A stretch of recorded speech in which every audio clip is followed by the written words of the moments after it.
Hey folks, welcome back to the channel. I'm David Bird with Reality Reimagined. I'm an award-winning photographer and Photoshop artist that specializes in fantasy composite art. And today I want to have a brief overview of smart objects in Photoshop. I had recently covered smart objects in a recent episode of the shop vlog, but based upon the watch time of that episode, I'm concerned that many of you may not have seen that part of the video. And no value judgments at all that you didn't spend time watching the entire video that I made for you. That's totally fine and cool. I'm not bothered at all. But anyway, I want to cover the smart objects because they're an incredibly powerful tool inside of Photoshop. I use them all the time and for a few different reasons. So let's dive into Photoshop and take a look at what smart objects are and a couple of different ways and why you would want to use them. Introductions, as always, to get us started. This is my wonderful friend Kat. You can see more of her amazing artwork by visiting the Instagram account at the link below. What is a smart object? It is ultimately a file format for Photoshop that does a couple of things. One, it protects all of the information of the actual file itself, all of the pixels and all of the data. Anytime you make a change to an image in Photoshop, all the data and pixels are being altered every single time. Levels adjustment, color changes, image size, and so forth. Data is being lost and deleted or altered and changed, and it can start to build up issues with the image over time, especially if you start with a smaller file size format. So by using a smart object, you protect all of that data. And when you make changes inside of Photoshop on a layer that is a smart object, those changes, again, like levels adjustments and color changes and so forth, in a way, they are not actually taking place to the data. They are being built as a list of smart filters, a catalog, if you will, of things you intend on doing to the layer itself. This has a couple of important uses. One, it's again protecting all of that data so you're not further altering and changing things constantly with it. And number two, you are not working destructively to the layer, which means you're not permanently making changes to it. If you have a smart object and then thus smart filters attached to it, you can go back at any time and double click any of those filters and alter them as if you were doing it for the very first time. This is called working non-destructively, which means that at any point in the stage of the work with that smart object, you can undo anything that you did. This has a benefit, especially if you work commercially, so that if you need to send a file to a commercial entity and company, they will be able to make changes to your work without having to undo the entire thing. If you're able to save some of your work as smart objects, if you're working for a client who says, man, I love this image, but could you just change a couple of things? Well, if you don't have the smart object, you may have to go all the way back to the beginning and start all over. But with the smart object and working non-destructively, you can go back into that image and say, yeah, no problem. And you just change the filter within seconds and you're able to achieve your client's needs. Smart objects have many other uses. They're incredibly powerful and wonderful to work with. Let's explore them now. So this is a raw file in Adobe Camera Raw, which is the raw converter for Photoshop. What I want to do with this is to process this raw file and take it into Photoshop. Now I'm going to make just a couple of basic quick changes. I'm going to come down to optics and check these two boxes, which is going to make the image just a little bit brighter. And then I'm going to look at the overall image and say, okay, I want to take out the shadows just a little bit, and I'm going to add some highlights to it. This was a gelled glamour image, and we were coming up with some interesting fantasy dark witch Madonna looking character. I don't know why we were having a good time. She's a wonderful artist. I really enjoyed working with her. So I'm going to increase the white point in the image just a little bit and take the black point out. Now as I look at this, I love the overall highlights I see on her arms. I like what I see in her hair of the gels. It looks great, but there's just not enough light on her face. And that's a problem from the lighting. Now I didn't want to blast the main light that didn't have a gel on it because it would continue to wash out all the colors from the gels. And I brought the light above her and I tilted it down, and that always tends to add just a little bit of shadow into those eyes. And so I need to be able to overcome that. Well, I can do that really easily here in Adobe Camera Raw with this raw file by just simply increasing the exposure. Now I can see her face beautifully, but the problem is everywhere else, all those highlights and so forth are now too blown out. We've lost the sense of drama and the color that was in the original image. Now, yes, of course, with Adobe Camera Raw, I have adjustment brushes here where I can start painting in some of those effects, but I want to use a smart object for a couple of different reasons to fix this. So I'm going to return the exposure back to 0 where it was by default with the raw file.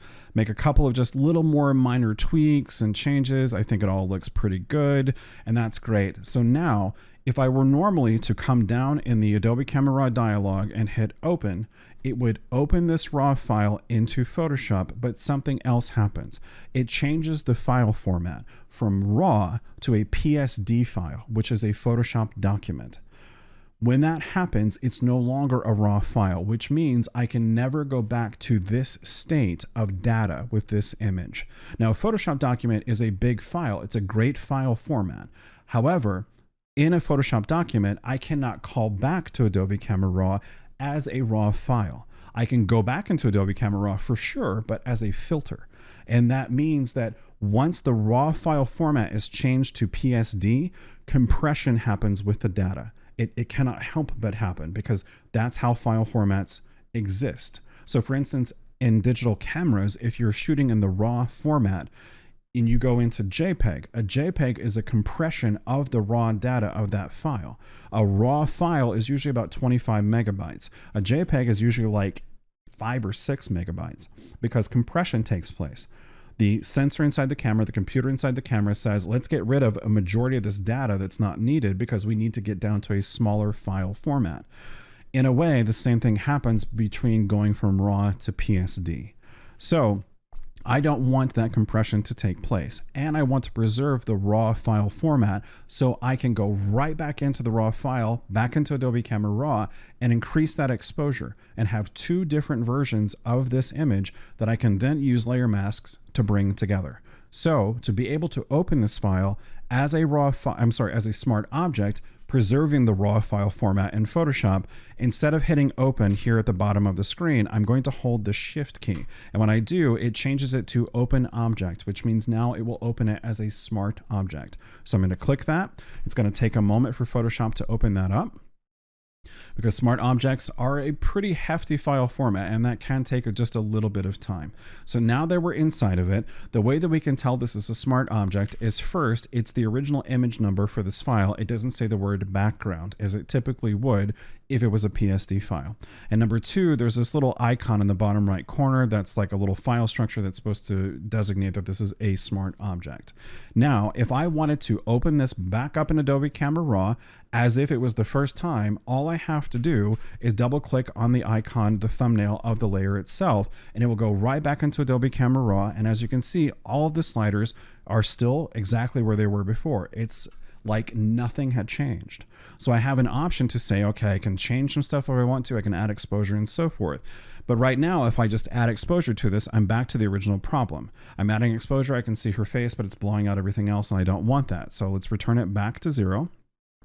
And I'm going to hit OK, which is fine because I really didn't make any changes, but it's going to say preparing smart object because that's what it's supposed to do if you use a smart object and go back into Adobe Camera Raw. So I need a duplicate of this smart object, a second version of it that I can take back into ACR and boost that exposure. So typically, if we want to duplicate a layer in Photoshop, we would hit Control or Command and the letter J to duplicate. However, you don't want to do that with a smart object. Why? Because if we do that with a smart object, we're making a literal duplicate of it, a literal duplicate. So if I hit Control or Command and the letter J, and I double click the new one, the top one, and say, let's go back into Adobe Camera Raw, and I increase that overall exposure and hit OK, it's going to prepare the file as we saw before, preparing smart object.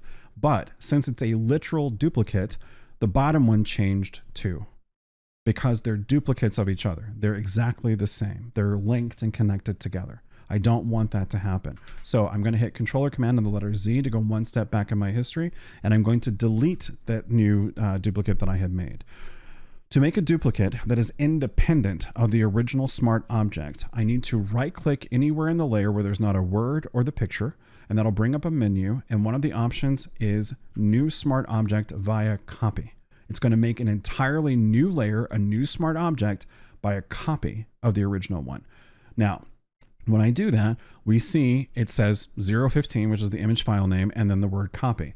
This is a little bit misleading because if we were to hit Control or Command and the letter J to duplicate it, it would look exactly the same.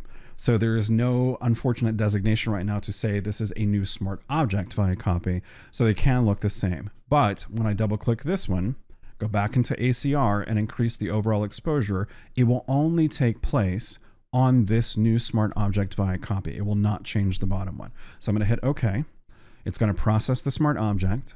And now the top one is brighter. The bottom one is darker. So I can simply use a layer mask on this top one to paint in on the face and anywhere else in the body where I need to see just a little bit more light into that scene.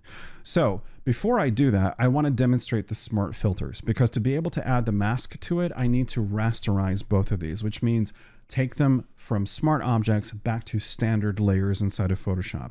And when you rasterize, you are then changing the raw file format to a PSD file, so that compression takes place.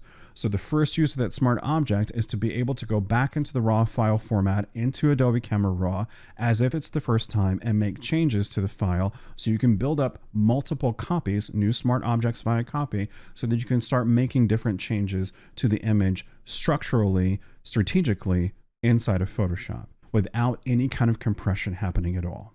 But the second most powerful use of the smart object is, again, those smart filters. So let's say on this layer, I want to, you know what, let's turn this one off and let's go to the original one. Let's say it's too dark on her face. I want to boost the levels of it. So I'm going to hit Control or Command and the letter L for levels adjustment to this exact layer.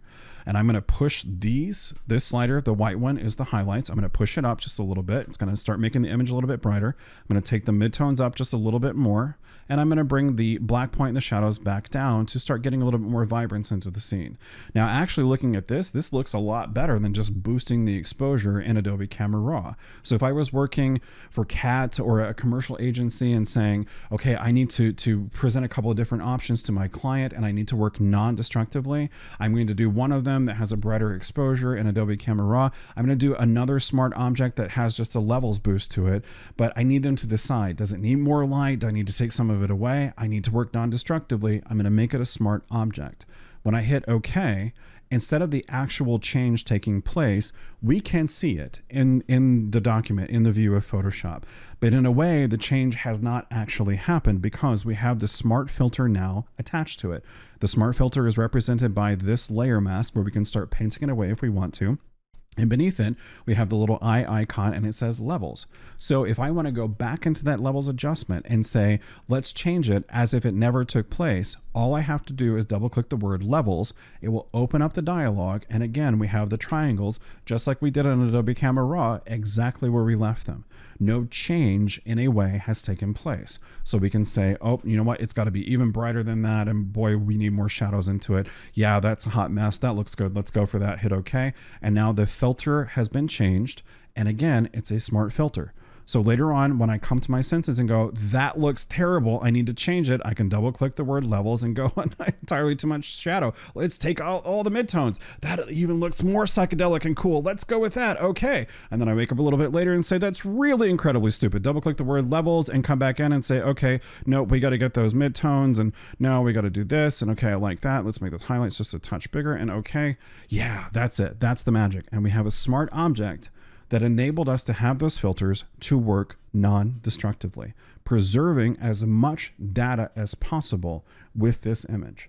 Now, I'm going to go ahead and delete the smart objects by dragging it down to the trash can, the mask first, and then the smart filters itself. So once that's been deleted, we're back to the original smart object. And then I'm going to turn on this top one. If I put a layer mask onto it, I can start painting on it, but it is my preference when I work with smart objects to actually rasterize those layers. But just to demonstrate that you don't technically have to do that, I'm going to hit B for brush. I'm going to be painting on this black mask, which is a hide all mask. So the entire effect of this smart object has been hidden. B for brush, paint white onto it to start reveal it. My flow is at 10% for my brush, and I'm just going to start gently painting on her face, a little bit on her chest, here just on a touch of her hair, right through there, a little bit, maybe in the arms and so forth, a little bit of the corset, and there we go. So utilizing this mask, utilizing the new smart object via copy, I'm able to again preserve all of the data of the raw file. I'm able to work non-destructively because it's a smart object. I can delete the layer mask and go away and do whatever else. And once it's all put together and everything looks good, all I have to do to then turn this from a raw file eliminate the smart object, and make it a normal layer inside of Photoshop. I'm going to select both of these layers and right click anywhere in the layers where there's not words or picture. And we'll have this same dialog where, again, we saw earlier the new smart object divide copy. But here in the middle, I'm going to click rasterize layers. And now they turn into normal layers. Why would you want to do that? Well, there are certain functions inside of Photoshop that will not work with smart objects. Not necessarily filters, but some other different functions that you will probably use at some point with a smart object that simply just cannot take place with a smart object. And that's a drawback that I would hope one day Adobe will be able to overcome that with their software. But many of the basic functions in Photoshop that you use 90% of the time can be used with smart objects. So to give you an understanding of my typical workflow when I work for a commercial company, I try to do as much non-destructive editing as possible. I try to build, especially if I'm doing like a composite, I try to build a composite with as many smart objects as I can, because I will never know at any point the art director can come back and say, let's make one tiny minuscule little change. And if I don't have that smart object and I've compressed things down into a normal PSD file and normal layers, I may have to start all over. And I've had that happen one time and only one time because, oh my gosh, the battle scars from that convinced me to use smart objects for the rest of my Photoshop life. So smart objects.